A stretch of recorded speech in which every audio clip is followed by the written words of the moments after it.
我花60万带负债的兄弟一起做生意，生意火爆后，他果断将我踢出局。江13，店里都是我跟我老婆在付出，你压根就没管过。当初你投了60万，我现在还你60万，咱俩两清了。我怔怔地看着他，没明白他是什么意思。楚生顺手把钱推到我面前。江13，这60万是你当初投进来的本金，现在还给你。呵呵，楚生，你什么意思啊？农家小院以后我和我媳妇经营就够了，我把你投进来的60万还给你，以后你就不用来了。听着楚生的话语，我愣住了。你这是踢我出局的意思？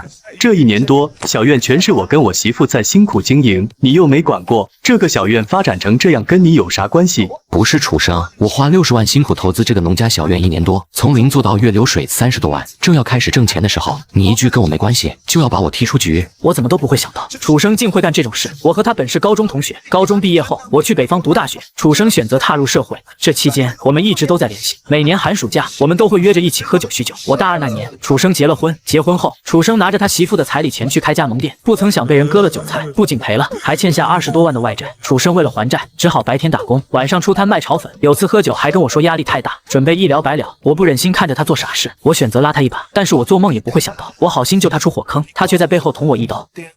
楚生，你是喝多了，还是脑袋被驴踢了？你搞没搞清楚？这个小院是谁投资的？我指着楚生的鼻子骂。楚生冷漠地瞥了我一眼。江13，你当初投了60万不假，现在我还你60万，我又没占你便宜，说我脑袋被驴踢了，我看是你脑袋被驴踢了吧？看着他的这副嘴脸，我真的被他气笑了。这个农家小院无论是投资还是模式，全都是我的。1年前我救楚生出火坑的时候，我问他会做什么，楚生说自己除了会做餐饮，别的什么都不会。我二话没说，直接给我家里是做餐饮行业的大学舍友打电话，我跟他沟通好久，他才同意我用10万块钱买他家的配方。后来学会，我俩准备开一个类似的农家小院，大概需要60万。楚生当时没钱，他说他给我打工，但我没同意。我开这个小院本就是为了拉他一把，他给我打工，压根就解决不了他的困境。再后来我们约定，我出钱他出力，利润55分。然而我怎么都不会想到，小院经营刚满1年，楚生和他媳妇就迫不及待的要踢我出局。楚生，当初是谁救你出火坑的？你他妈还有没有良心？13，在商言商，你不要扯那么多没用的。你口口声声说救我出火坑，那你现在还跟我争什么？你投60万，我还你60万，你还有什么不满意的？楚生不以为意，反倒教训起了我。他以为我是在和他争这3瓜2枣，其实我压根就没看在眼里，我只是接受不了被这么踢出局。既然楚生喜欢在商言商，那我就和他1分不差的算清楚。我60万投了1年，1年后你还我60万，你当我跟你在这过家家是吧？呵呵，楚生，他不就是要点利息吗？60万放银行，1年2个点，也就是1万2。作为你的好兄弟，我们也不要求他主动抹掉那2000了，看他也没那格局，我们直接给他1万5，够意思了吧？听着楚生媳妇的话，我的血压不由飙升。我说你们不是一家人，真不进一家门啊！我投60万，你就真当还我60万？现在小院现在的生意这么好，每天都是爆满，单日流水都在1万左右，这1年除掉所有开销，净利润都有140多万，一句还我60万，你们2个还要脸吗？这个小院无论是大事还是小事，都是我跟楚生在忙，你什么力都没出，就投了60万，我们现在还你60多万，这有什么不对吗？瞧着柳如烟那忘恩负义的嘴脸，我心头一阵怒火燃烧。回想1年前，他们夫妻俩恨不得把我当成祖宗供起来，现在挣到钱了，就开始跟我张牙舞爪。狗这种东西，就是不能让他吃太饱。我强忍怒气，沉声道：我要是没出力，这个小院他能做起来吗？柳如烟闻言，嘴角一撇，冷笑道：你隔3差5带你朋友到店里吃喝，每次下来都要大几百，你付过钱吗？你自己白吃白喝就算了，但凡是你朋友来，只要提你的名字，你最低都是8折，有时候你还给他们免单，这就是你出的力。白吃白喝谁不会？楚生和柳如烟2人你一言我一语，直接把我说成了吃白食的蛀虫。我请那些人吃饭喝酒是为了什么？还不是为了让他们来消费？他们哪个没来咱们店里消费？哪个不是咱们店里的大主顾？原来就在小院开业初期，店内生意十分惨淡，楚生他欠了一屁股债，身边的人都绕着他走，指望着他发动人脉拉生意，根本就不现实。所以我只能发动自己的人脉，经常组局替农庄拉生意，而维持这些回头客，肯定都是人情世故。但是这些人情世故，在楚生和柳如烟眼中，却成了白吃白喝。你少往自己脸上贴金，他们成为小院的客户，完全是小院的菜品多，味道好，味道不好，谁会天天来吃？听着柳如烟的话，我差点被气笑。呵呵，菜品多，味道好，是不是都是我找人学的？我不费尽心思弄找材料，找配方，你们上哪弄招牌菜？这个小院所有的菜品都是找的，但是我大学舍友家里的2道招聘菜，我就花了10万。为了迎合本地市场，我又花了近10万，把我们当地的几道特色菜也都买了过来。现在你跟我说都是你们做的好。柳如烟一听我这么说，立马就炸了，她指着我的鼻子怒吼道：嘿，你真好意思说？你好意思说你找的材料吗？你中间吃了多少回扣，你自己心里没数吗？市场上的鸡普遍都是5块多1斤，你找的鸡鸡竟然要26一斤，足足高了5倍。还有你找的鱼，你买的蘑菇菌类，哪一个不是比人家贵几倍？听到这些话，我真的懒得和他们再多说半个字。市场上多少人想买正宗走地鸡，都排不上队。当初我和楚生为了买走地鸡费了多大劲，他们俩心知肚明。现在又拿这个来说事，这摆明了是鸡蛋里面挑骨头。楚生和柳如烟是铁了心要替我出局，我说再多也是无益。行，我退出。听闻我要退出，楚生和他媳妇2个人喜出望外，就差没蹦起来。随后他媳妇还不忘出言挖苦我说道：“有的人啊，你给他留面子他不要，非得让人把脸打肿了才知道疼，赶紧拿钱走吧，别耽误我们做生意。”你们是不是搞错了什么？这60万是我的本钱，去年1年的分红是不是该给我？我声音陡然而止，随后柳如烟脸色骤变，厉声尖叫：“什么分红？你都没出过力，凭什么给你分红？”楚生脸色同样难看，但他没有柳如烟这么不讲理，而是突然跟我打起感情牌。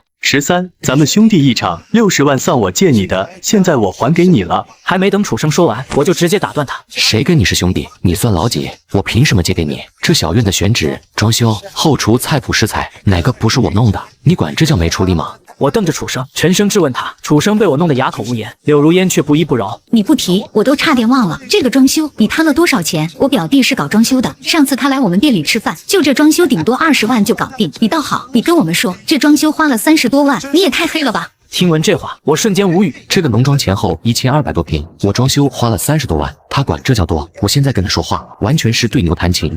我也不跟你俩继续废话，按照之前的55分账，我应该分62万。随后我果断掏出财务发给我的财务报表。楚生和柳如烟想说话，但是我没给他俩开口的机会。差点忘了，还有你之前欠我的6万8，你一共要给我68万8，拿到钱我立马走人，否则这个小院咱们谁都别干了。我冷眼望着楚生，楚生深知我的脾气，我一旦说了狠话，那就是非干不可。柳如烟不同意，但是楚生不敢赌，他一把将柳如烟拉了出去，2人嘀咕了小半天，最后不得不把剩下的钱转给我。离开小院之后，我决定给楚生上一课。这个小院我不干了，他们2个白眼狼也别想干。就在我规划如何毁掉这家小店时，但我还没来得及动手，楚生就自己先动了手。喂，江老板，怎么突然取消合作了？卖走地鸡的宋总给我打电话，宋总是我们高中同学的老表，楚生也认识。宋总为了养殖正宗的走地鸡，专门包了一片果林，他家的走地鸡纯天然放养，生长周期是150天复180天，这也就是为什么价格贵了5倍的原因。不好意思啊，宋总，我现在已经退出小院的经营啊。你那个小院不是效益挺好，为什么要退？精力有限。我没说我是被踢出局的，因为那样传出去不好听。岐山的商圈本来就不大，不出3天肯定就传得沸沸扬扬，不仅对楚生造不成任何伤害，反而我自己还要被人嘲笑。既然如此，那我就不再给你那个小院供货了。江老板以后可别说我不够朋友。哪里，还要感谢宋总的照顾。随后我寒暄几句，挂掉宋总的电话。今天后，我陆陆续续接到其他供应商给我打电话，基本都是楚生单方面宣布停止合作。看着他作死的行为，我不禁笑了。江老板，你那边什么情况？怎么说我的鱼价格高，让我降到7块钱1斤，不然就不合作了？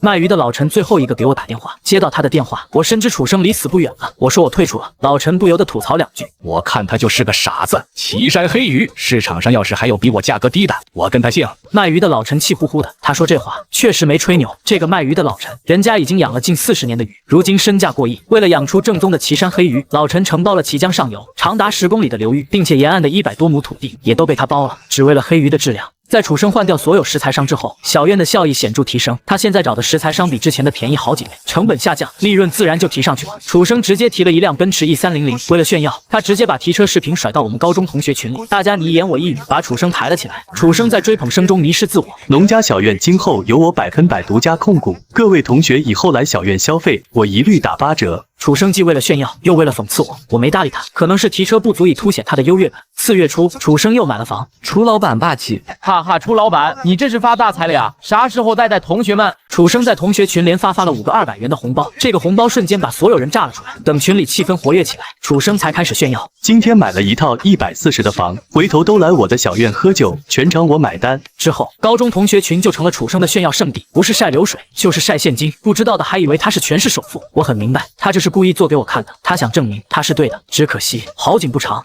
蒋老板，你这农家小院现在什么情况？怎么酒水都不让带了？我一个卖烟酒的，你不让我带酒水给客户品尝，我卖个屁的酒！李总，真的抱歉，小院那边我现在退股了，什么时候改的规矩我也不清楚。给我打电话的是卖烟酒的李总，他是小院的常客，听他在电话里发火，我只能先道歉。李总，你稍等一下，我马上打个电话问一下。随即我给楚生打去电话，一连打了3个，他都没有接，直到第4个他才接。什么事？宗耀烟酒店的李总，他今天带客户推销自己的酒，你跟小院那边说一下，让他今天先用自己的酒，我耐心跟楚生解释，楚生听完非常冷淡的回了我一句：小院现在禁止自带酒水。我听了顿时火大，但我还是耐心的跟楚生解释。小院现在禁止自带酒水，李总他是卖酒的，他组局就是为了推销自己的酒水，他的客人马上就到了，你先通融一下。他是小院的常客，1个月在小院吃20多天。我还没说完，楚生就很不耐烦的打断我。小院的规矩就是不能自带酒水，这要都像他这样，我还干不干了？你少管闲事，小院现在是我的。楚生吼完我就直接挂断了电话，我气得直骂娘。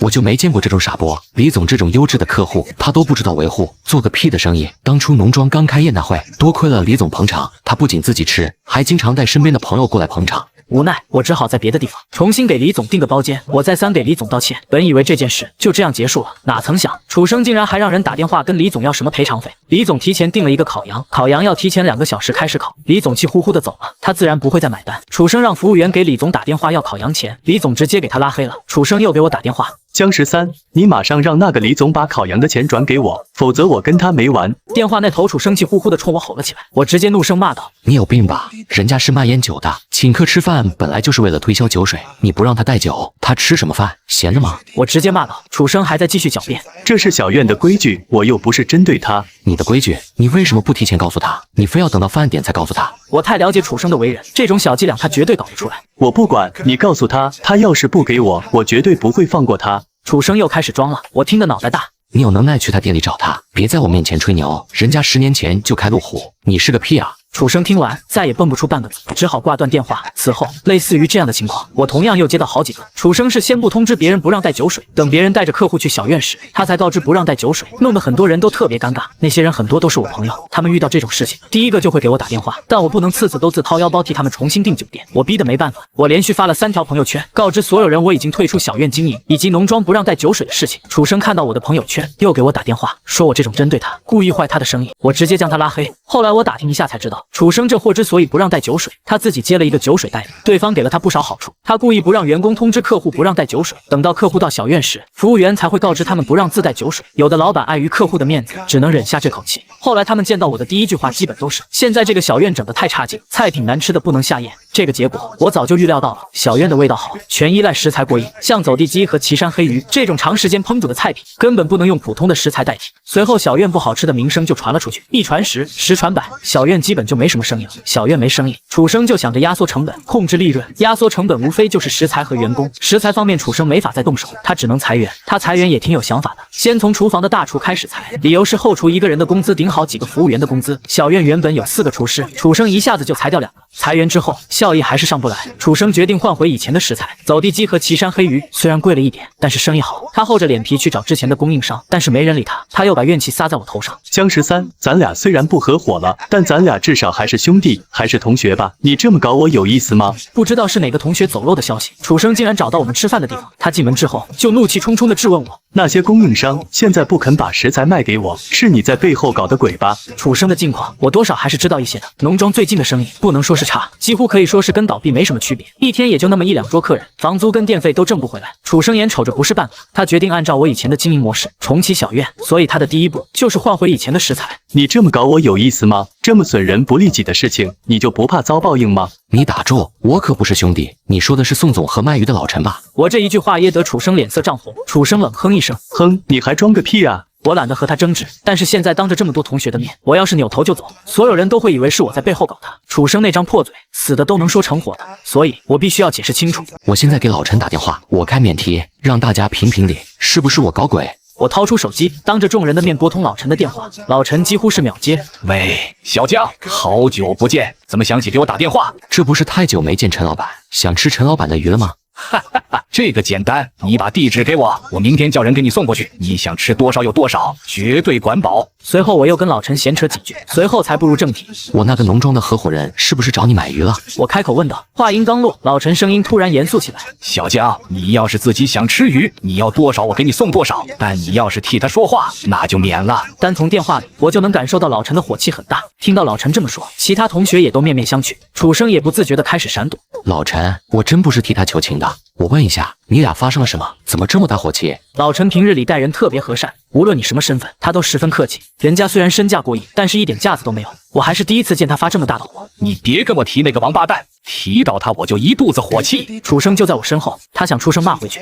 我怒瞪他一眼，他没敢张嘴。小伙，他年纪小不懂事。小江，我要不是看你的面子上，我当时就把那个王八蛋扔河里喂鱼了。老陈快60岁的人了，还是忍不住爆了粗口。当初是他不要我的鱼，不是我不卖给他。昨天他又来找我，我说没货。这个王八蛋站在我渔场里吆喝我赚黑钱，丧良心，他还把我给你22块1斤的事情满渔场吆喝。我那些客户有的都是跟我合作10多年了，我一直给他们的都是25左右1斤，现在搞得我里外不是人。我要不是看在你的面子，我当时就把他扔进湖里喂鱼。老陈又重复了一遍。这个时候谁对谁错，大家心知肚明。我向老陈道了歉之后就挂了。还需要我给宋总打电话不？我脸色阴沉，质问楚生。楚生小声嘟囔：谁知道是不是你们提前串通好的？你凭什么打我？这一巴掌是替老陈打的，你忘了他当初是怎么帮我们的吗？整个綦江卖黑鱼的都嫌弃我们量小，不肯卖给我们，只有老陈他不嫌弃，他看我们2个年纪小，不仅卖给我们，还给了我市场最低价。綦江老陈，你满市场打听去，他给我们22块1斤，是不是市场最低价？你他妈人家给你饭吃，你砸人家的锅！我怒吼楚生，楚生不敢反驳。再让我听到你对之前的那些供货商不敬，别怪我对你不客气。老陈那边是彻底没戏了。楚生又去求我们高中同学李阳，鸡和鱼原本都是小院的招牌菜，既然鱼没戏了，那他绝对不能再错过走地鸡。楚生在市场上找了很久，综合下来，他还是买宋总的走地鸡最划算。第一，价格便宜；第二，货真价实，不存在什么质量问题。他给宋总打电话，宋总告诉他没货。楚生不死心，又买了2瓶台子请李阳吃饭。李阳跟宋总是亲老表，吃完之后，楚生又带李阳去酒吧蹦迪，一晚上没少折腾钱。第2天得到的答复还是没货，他气不过，觉得李阳忽悠他，他跟李阳在群里开撕。李阳，你他妈的跟我拍胸脯保证没问题，现在事没办成，你把那天晚上吃的喝的都给我吐出来。楚生随后将那天晚上的账单甩到群里，2瓶台子加酒吧的消费，一共是2万多。李阳不仅没给他，还把他做的那些破事都抖落出来。楚生，你个不要脸的狗东西！江13看你可怜，他花60万带你做生意，结果你不要脸，你把他踢出局，独占他的农家小院。这话一出，群里瞬间就炸开了锅，楚生也炸了。这话是不是江13跟你说的？李阳立马甩出一段60秒的语音。你少往别人身上泼脏水，江13没说你半个不字，这些都是我老表说的。整个岐山的商圈就那么大一点，你做的烂事早传开了。像你这种忘恩负义的狗东西，你就等着关门倒闭吧。又过了1个多月，楚生彻底撑不下去了。小院无论是打折还是降价，甚至啤酒免费畅饮都没用，生意始终一点起色都没有，一天就那么1、2桌，电费都挣不回来。楚生被逼得没办法，他又来找我。高中同学的聚会上，楚生半路杀了出来，看到楚生来了，我起身就要走。13，是我错了，不管怎么说，是我对不住你。楚生进门之后，就直接走到我身边道歉，弄得大家满脸错愕。他拿了一个分酒器，直接倒了满满1杯白酒。这第1壶是我对不起你，我混账不是东西，财迷心窍，伤了咱们这么多年的兄弟情，我对不起你。话罢，楚生一饮而尽，然后又倒了满满1杯。这2壶是我忘恩负义，我最落魄的时候，是你带我东山再起，可我却恩将仇报，我猪狗不如。楚生眼眶一红，直接一饮而尽。喝完第2壶，楚生再也不能控制住自己的情绪，他边哭边倒第3壶。有同学怕他喝出事情，急忙拦住他，但他不听，后来也就没人拦了。第3壶，我求你原谅我一次，我真的不想失去你这个好兄弟。3壶酒喝完，楚生彻底晕了，我始终一言不发。如果不是这么多同学在场，我早就走了。楚生再三跟我道歉，一边道歉一边扇自己巴掌，大家都坐着不动，看他自己扇自己。我跟他的矛盾早已经不是什么秘密，对于他这种忘恩负义的小人，没人会同情他。再后来，楚生彻底醉了，出了很多洋相，而我早在其他同学的掩护下，先一步离开。同学聚会过后没多久，楚生就把店面兑了出去，连带小院的东西一并兑给下任租户，租金加转让费勉强够把员工的工资和食材费结清。再后来，我很少听到楚生的消息，或许是上次醉酒太丢脸，楚生直接退出了高中同学群。他这辈子若是没什么天大的机缘，下半辈子注定要在还债中度过余生。小院兑出去之后，他累计还欠了70多万。再见楚生的时候，他正在街边卖炒粉，寒风瑟瑟，楚生一个人蹲坐在摊位前。我要走的时候，楚生刚好看见我，他急忙起身跟我打招呼，我一脚油门扬长而去，不去打扰他卖炒粉。